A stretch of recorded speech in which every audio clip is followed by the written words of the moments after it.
Livro É Necessário que os Cristãos Sofram? De Kenneth Reagan, capítulo 1. Os cristãos precisam sofrer enfermidades? Porque, assim como os céus são mais altos do que a terra, assim são os meus caminhos mais altos do que os vossos caminhos, e os meus pensamentos mais altos do que os vossos pensamentos. Isaías 55, versículo 9. Uma das grandes lições que os cristãos nascidos de novo devem aprender é que Deus tem sua própria maneira de cumprir a sua vontade em nossa vida. Esse é um lado da verdade que não gostamos necessariamente de ouvir. Debater verdades bíblicas é como subir numa montanha.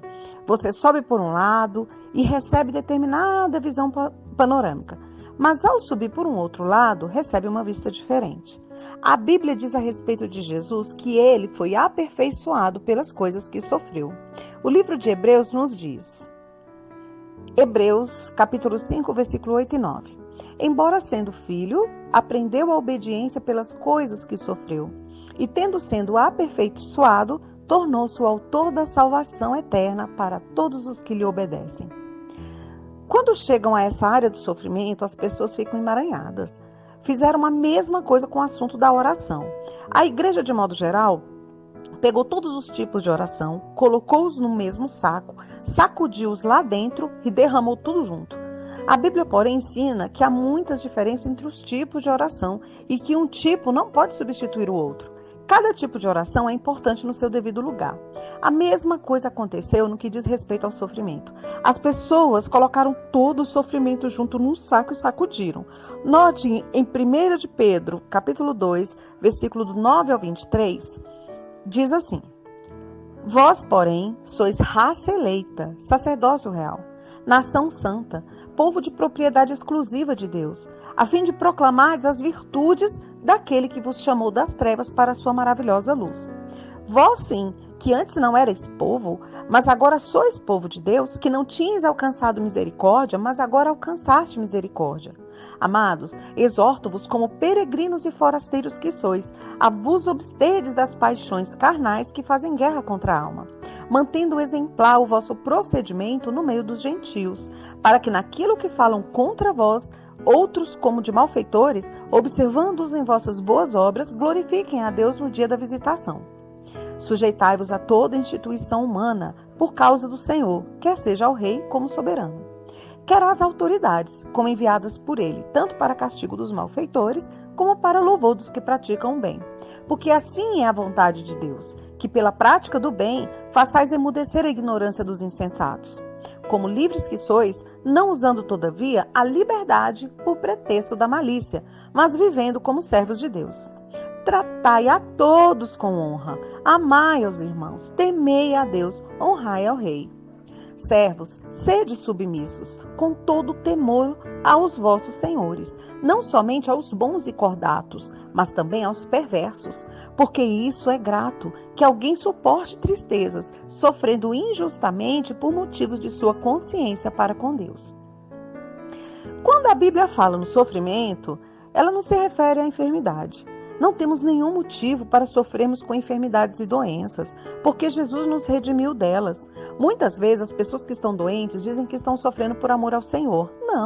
Não estão sofrendo por amor ao Senhor, mas a Bíblia fala mesmo a respeito de suportar tristezas por algum sofrimento injusto.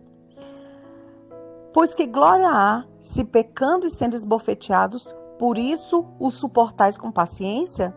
Se, entretanto, quanto praticais o bem, sois igualmente afligidos e o suportais com paciência, isso é grato a Deus. Porquanto, para isso mesmo fostes chamado, pois que também Cristo sofreu em vosso lugar. Preste atenção. Deixando-vos exemplo para seguirdes os vossos passos.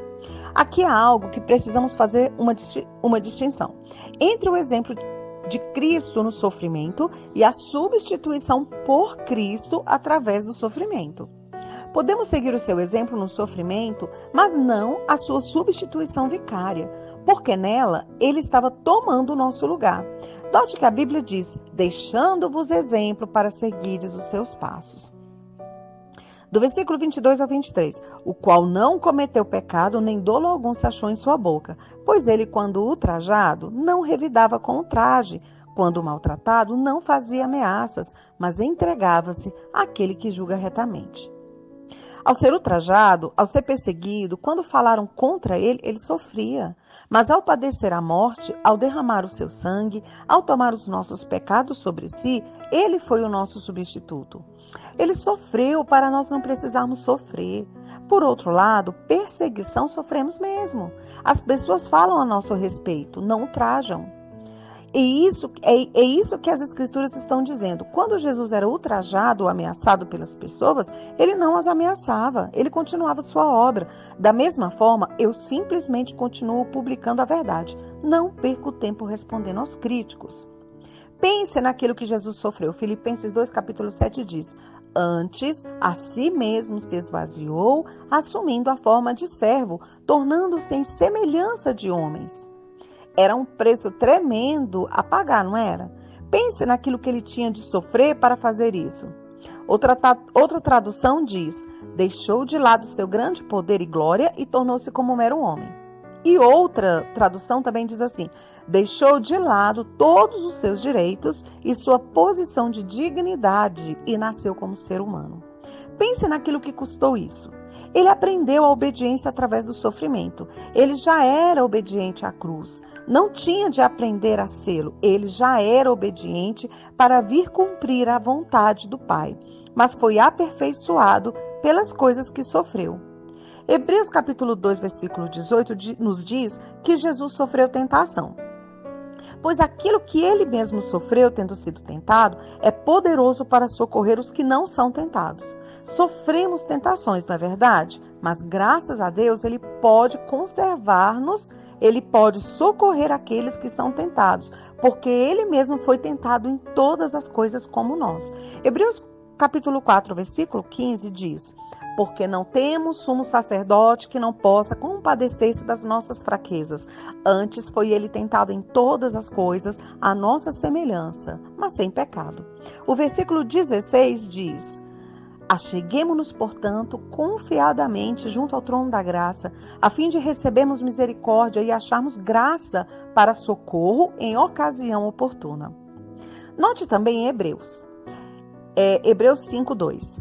É capaz de condoer-se dos ignorantes, o dos que erram, pois também ele mesmo está rodeado de fraquezas. São essas as coisas que ele sofreu, graças a Deus que ele nos pôde ajudar. Examinemos Atos dos Apóstolos para ver o que é dito ali a respeito do sofrimento. No verso 41, ele diz assim: e eles se retiraram do sinédrio, regozijando-se por terem sido considerados dignos de sofrer afrontas por esse nome.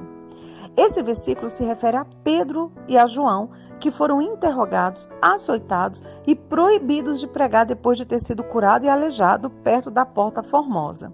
Atualmente, não sofremos vergonha por causa do nome de Jesus neste país, como sofrem as pessoas, às vezes, em outros países, e exatamente como sofriam na igreja primitiva. Mas regozijavam-se por terem sido considerados dignos de sofrer afrontas por seu nome. Examinemos o capítulo 9 de Atos, que descreve a conversão de Saulo de Tarso. Atos 9, verso 10 e 16. Ora, havia em Damasco um discípulo chamado Ananias. Disse-lhe o Senhor numa visão: Ananias. Ao que respondeu: eis-me aqui, Senhor. Então o Senhor lhe ordenou: dispõe-te e vai à rua que se chama Direita e na casa de Judas. Procura por Saulo, apelidado de Tarso, pois ele está orando. E viu entrar um homem chamado Ananias e impor-lhes as mãos para que recuperasse a vista. Ananias, porém, respondeu: Senhor, de muitos tenho ouvido a respeito desse homem. Quantos males tem feito aos teus santos em Jerusalém? E para aqui trouxe autorização dos principais sacerdotes para prender a todos os que invocam o teu nome. Mas o Senhor lhe disse: vai, porque este é para mim um instrumento escolhido para levar o meu nome perante os gentios e reis, bem como perante os filhos de Israel. Preste atenção especial ao 16º versículo. Pois eu lhe mostrarei quando lhe importa sofrer pelo meu nome. Foi Jesus quem falou assim. Ora, Paulo não sofreu com doenças e enfermidades. É aí que as pessoas se confundem. O que ele sofreu? Achamos a resposta na segunda epístola aos Coríntios. Do versículo segunda carta aos Coríntios, capítulo 6, versículo do 4 ao 6. Pelo contrário, em tudo recomendando-nos a nós mesmos como ministros de Deus, na muita paciência, nas aflições, nas privações, nas angústias, nos açoites, nas prisões, nos tumultos, nos trabalhos, nas vigílias, nos jejuns, na pureza, no saber, na longanimidade, na bondade, no Espírito Santo, no amor não fingido. Falamos em pessoas aflitas com enfermidades. Mas a palavra grega, aqui traduzida aflições, significa nas provas ou nas provações. Examinemos ainda a segunda epístola aos Coríntios, capítulo 11, versículo do 23 ao 31. São ministros de Cristo, talo como fora de mim, eu ainda mais. Em trabalhos, muito mais em prisões, em açoites, sem medida, em perigos de morte, muitas vezes. 5 vezes recebi dos judeus uma quarentena de açoites menos um. Fui 3 vezes fustigado com varas, 1 vez apedrejado, em naufrágio 3 vezes. 1 noite e 1 dia passei na voragem do mar. Em jornadas muitas vezes, em perigos entre gentios, em perigos na cidade, em perigos no deserto, em perigos no mar, em perigos entre falsos irmãos, talvez o pior perigo que existe e é bem difícil aguentar. Em trabalhos e fadigas, em vigílias muitas vezes, em fome e sede, em jejuns muitas vezes, em frio e nudez. Além das coisas exteriores, ao que pesa sobre mim diariamente, a preocupação com todas as igrejas. Quem enfraquece que também eu não enfraqueça? Quem se escandaliza que eu não me inflame? Se tenho de gloriar-me, gloriar-me-ei no que diz respeito à minha fraqueza. Ó Deus, Pai do Senhor Jesus Cristo, que é eternamente bendito, sabe que não minto. Essa fraqueza nada tem a ver com enfermidades. Trata-se das provas e provações que o apóstolo acaba de mencionar. Esse trecho lhe dará alguma ideia das coisas que Paulo sofria. Examinemos outra passagem bíblica, Romanos 8, verso 16 e 18. Ora, se somos filhos, somos também herdeiros, herdeiros de Deus e co-herdeiros com Cristo. Se com ele sofrermos, para também com ele sejamos glorificados. Note que Paulo não está falando do sofrimento do modo que Jesus sofreu como nosso substituto quando ele foi para a cruz e morreu. É possível, porém, que alguém morra como mártir de Cristo em certos países. Paulo não está falando tampouco a respeito do sofrimento com doenças e enfermidades. Está falando a respeito da perseguição. Note o versículo seguinte, verso 18 agora. Porque para mim tenho por certo que os sofrimentos do tempo presente não são para comparar com a glória por vir, há de ser revelada a nós. É difícil para nós hoje em dia, neste país, sentir algum relacionamento com os sofrimentos que os cristãos padecem em outros países. Temos a liberdade de adorarmos a Deus conforme nos parece apropriado. Nos outros países, as pessoas recebem perseguição muito maiores do que nós aqui. Examinemos mais trechos bíblicos. 2 Coríntios 1, do 3 ao 11. 3. Bendito seja o Deus e Pai de nosso Senhor Jesus Cristo, o Pai de misericórdias e o Deus de toda consolação. 4. É Ele que nos conforta em toda a nossa tribulação, para podermos consolar aos que estiverem em qualquer angústia, com a consolação com que nós mesmos somos contemplados por Deus. Quando Paulo diz em toda a nossa tribulação, podemos entender que se trata do sofrimento. Ele está falando no sofrimento das enfermidades e das doenças? Não, está falando da perseguição. Verso 5. Porque assim como os sofrimentos de Cristo se manifestam em grande medida a nosso favor, assim também a nossa consolação transborda por meio de Cristo. Nesse versículo, Paulo não está falando a respeito de Cristo sendo feito pecado por nós. Cristo já tinha feito isso de uma vez por todas quando foi para a cruz. Paulo está se referindo a Cristo sendo perseguido. Jesus disse aos seus discípulos: se o mundo vos odeia, sabei que primeiro do que a vós outros me odiou a mim. João 15, 18. Verso 6. Mas se somos atribulados, é para o vosso conforto e salvação. Se somos confortados, é também para o vosso conforto, o qual se torna eficaz, suportando com paciência os mesmos sofrimentos que nós também padecemos. Verso 7. A nossa esperança a respeito de vós está firme, sabendo que, como sois participantes dos sofrimentos, assim sereis da consolação. 8. Porque não queremos, irmãos, que ignoreis a natureza da tribulação que nos sobreveio na Ásia, porquanto foi acima das nossas forças, a ponto de desesperarmos até da própria vida. Contudo, já em nós mesmos tivemos a sentença de morte, para que não confiemos em nós, e sim no Deus que ressuscita os mortos, o qual nos livrou e livrará da tão grande morte, em quem temos esperado que ainda continuará a livrar-nos. Ajuda-nos também vós, com as vossas orações a nosso respeito, com as vossas orações a nosso favor, para que por muitos sejam dadas graças a nosso respeito, pelo benefício que nos foi concedido por meio de muitos. Agora você começa a entender a situação global? Note que em 2 Coríntios, capítulo 4, verso 8 e 9, o sofrimento é mencionado de novo. Veja bem, em verso 8, em tudo somos atribulados, porém não angustiados, perplexos, porém não desanimados. Verso 9, perseguidos, porém não desamparados, abatidos, porém não destruídos. Não sabemos muitos pormenores a respeito da perseguição aludida por Paulo aqui. Às vezes alguém no mundo fala uma coisinha contra a gente e ficamos prontos a desistir de tudo. Às vezes deixamos nossas sensibilidades bem à mostra. Alguém diz, ora, falaram contra mim. E daí? Falavam contra Jesus também. Fique, pois, cheio de gozo e de alegria. Você já parou para pensar naquilo que a Bíblia diz? Ora, todos quantos querem viver piedosamente em Cristo Jesus padecerão perseguição? Isso está em 2 Timóteo, capítulo 3, verso 12. Você está sofrendo alguma perseguição? Se não, é possível que você não esteja vivendo corretamente diante de Deus. Se você não aguenta o sofrimento, a oposição, as calúnias e as perseguições, é melhor você desistir da obra cristã desde já. Quando você sair para pregar o evangelho, você não vai agradar a todos. Paulo, segundo você sabe, foi açoitado 5 vezes, cada vez com uma quarentena de açoites, menos um. Tratava-se de 39 açoites em 5 ocasiões. 3 vezes foi fustigado com varas. Em Gálatas capítulo 6, verso 17, diz, quanto ao mais, ninguém me moleste, porque eu trago no corpo as marcas de Jesus. Ele levava no corpo as cicatrizes dos açoites e das varadas. Você ainda não foi chicoteado nem surrado, não é verdade? Realmente deve regozijar-se.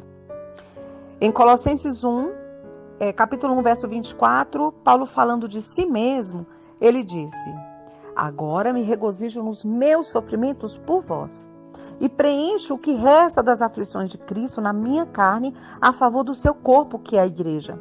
Precisamos interpretar aquela declaração à luz daquilo que Paulo já tinha dito, de tudo aquilo que sofrera, e aguentou tudo a favor do corpo de Cristo, que é a igreja.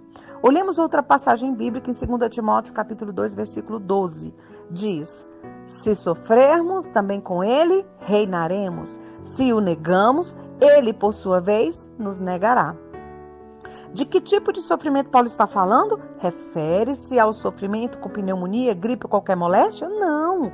Se sofrermos com Paulo, sofreremos a perseguição e todas as coisas que a acompanham. Conforme mencionei antes, conseguimos ter uma vida cristã fácil nos Estados Unidos. Pense nos privilégios que possuímos. Tudo quanto contribuímos para o Evangelho é descontado na declaração dos impostos de renda. Muitas outras nações não podem fazer assim. Contribuir ao Evangelho fica sendo um fardo maior para aqueles cidadãos. Às vezes passam sofrimentos para edificar igrejas, mas é uma alegria, um regozijo. Muitas pessoas pensam que quando aprendem como crer em Deus, nunca mais terão problemas. Alguém veio a mim, depois de uma reunião matutina de reavivamento em Beaumont, Texas. Em certa ocasião ele disse, quero que você ore por mim. Respondi, a favor de quê? Ele disse, quero que você ore para eu nunca mais ter problemas com o diabo. Falei, você quer que eu ore para você morrer? Livro É Necessário que os Cristãos Sofram? De Kenneth Reagan, capítulo 1. Os cristãos precisam sofrer enfermidades? Porque, assim como os céus são mais altos do que a terra, assim são os meus caminhos mais altos do que os vossos caminhos, e os meus pensamentos mais altos do que os vossos pensamentos. Isaías 55, versículo 9. Uma das grandes lições que os cristãos nascidos de novo devem aprender é que Deus